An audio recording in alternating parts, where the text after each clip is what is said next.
Dans cette vidéo, je vais te montrer comment faire une miniature pour une de tes vidéos YouTube en moins de 5 minutes. Tu peux faire les meilleurs contenus que tu veux, si personne ne clique sur ta miniature, personne ne saura que tu fais les meilleurs contenus. La miniature, c'est un peu comme la porte d'entrée vers ton contenu, vers ta vidéo YouTube. Si tu as une porte délabrée, que personne ne pousse cette porte pour aller voir ton contenu, personne ne verra ton contenu et tu auras fait un contenu presque pour rien.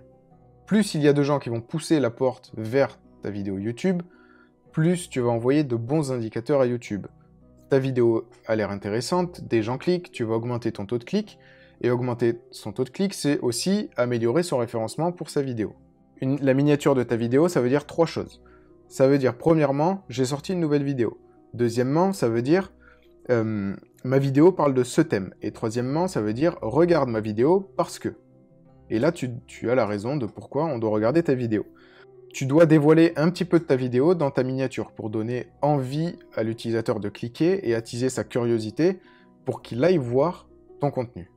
Et pour ça, il y a plusieurs façons de le faire. Par exemple, si tu n'es pas seul dans ta vidéo, mais peut-être les visages des personnes qui t'accompagnent dans cette vidéo. Peut-être qu'ils seront plus connus que toi. Et s'ils sont plus connus que toi, peut-être que ça va attirer du monde sur ta vidéo. Tu vas aussi devoir montrer ce que la vidéo va apporter à l'utilisateur.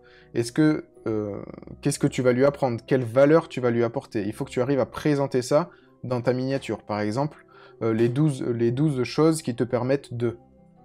Voilà, donc au moins l'utilisateur, quand il va voir ta miniature, il va se dire « Ok, je vais regarder cette vidéo et je vais apprendre ça. » Donc là, je vais aller cliquer. Et en plus, par exemple, il est avec telle personne et c'est un expert sur le sujet. Et donc, ok, il y a vraiment beaucoup de raisons qui font que je vais aller voir cette vidéo. Ensuite, tu vas devoir réussir à te démarquer des autres, à faire en sorte qu'on reconnaisse que c'est ta miniature. Par exemple, en mettant une couleur de fond qui t'est propre. Peut-être en mettant toujours ton visage. En ayant une structure dans ta miniature qui t'est propre. De façon à ce que quand on voit ta miniature, on se dise « Ok, c'est la vidéo de telle personne qui va parler de tel sujet, j'ai envie d'aller la voir, je vais regarder sa vidéo. » Il faut savoir qu'il y a deux types de personnes qui vont cliquer sur la miniature de ta vidéo. Tu as les abonnés.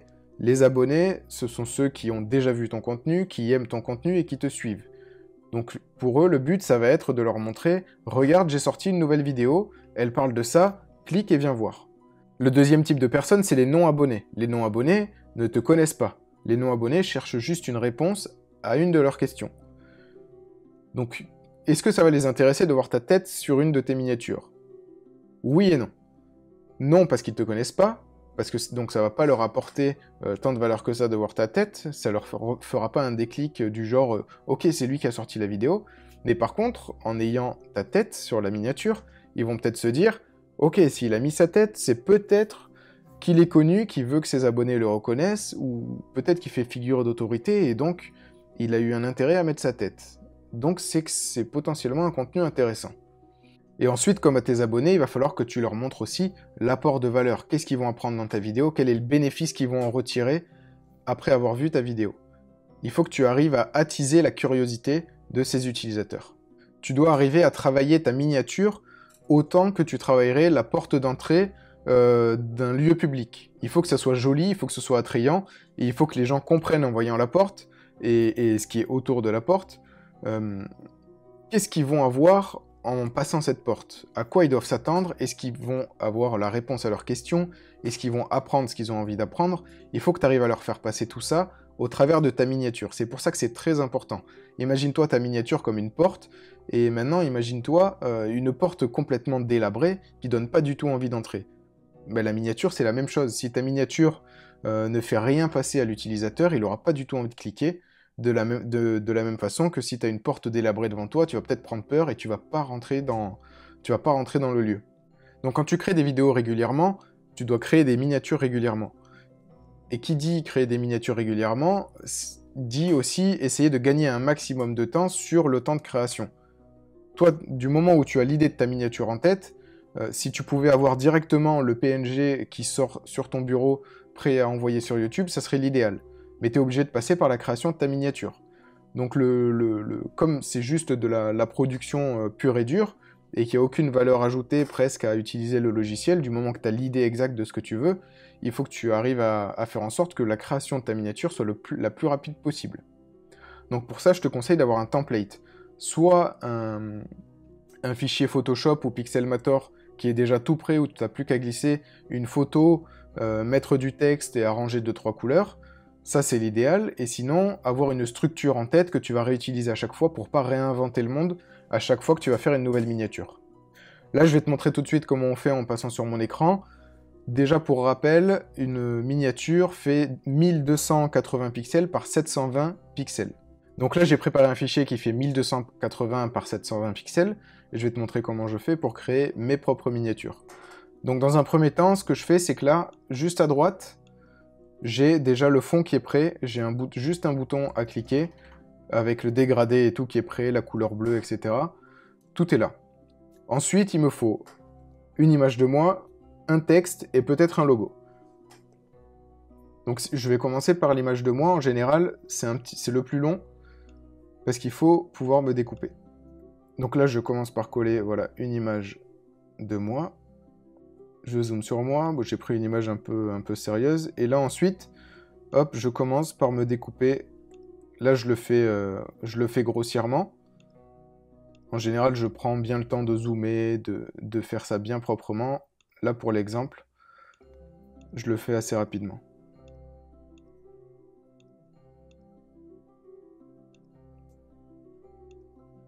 Hop. Voilà. Ensuite, je crée un nouveau calque. Je me colle dessus. Et là, on a ma tête. Ensuite, en général, je me mets à peu près vers la droite, dans le dernier tiers. Et je m'ajoute une ligne extérieure blanche. Donc là, je vais prendre ma ligne blanche et je la mets d'environ 7 pixels. Tu vois, tout ça, c'est des habitudes que tu prends. Tu gardes toujours en tête les mêmes valeurs. Comme ça, t'as pas à réfléchir. Tu sais que ta bordure blanche autour de toi, elle va être de 7 pixels et elle va être blanche. Tu sais exactement comment le faire. T'as pas à réfléchir, à dire ok, c'est peut-être mieux 2 pixels, c'est peut-être mieux 8 ou 7. Tu sais que tu mets 7, tu mets 7. Ensuite, par exemple, pareil, pour ton texte, quand tu mets du texte, il faut que tu aies en tête la police que tu vas utiliser. Moi, je sais que ça s'appelle DIN Condensed, comme ça. Ou DIN Alternate, ou DIN Cond Medium, ou DIN Regular. En général, pour le gras, j'utilise celle-là. Donc là, on va faire une miniature, par exemple, pour créer une miniature YouTube. Ta miniature en moins de 5 minutes. Hop. Ensuite, ce que tu peux faire, c'est mettre en évidence tout ce qui va, tout ce qui doit attirer l'œil et mettre en moins évident tout ce qui ne doit pas attirer l'œil et qui est moins important.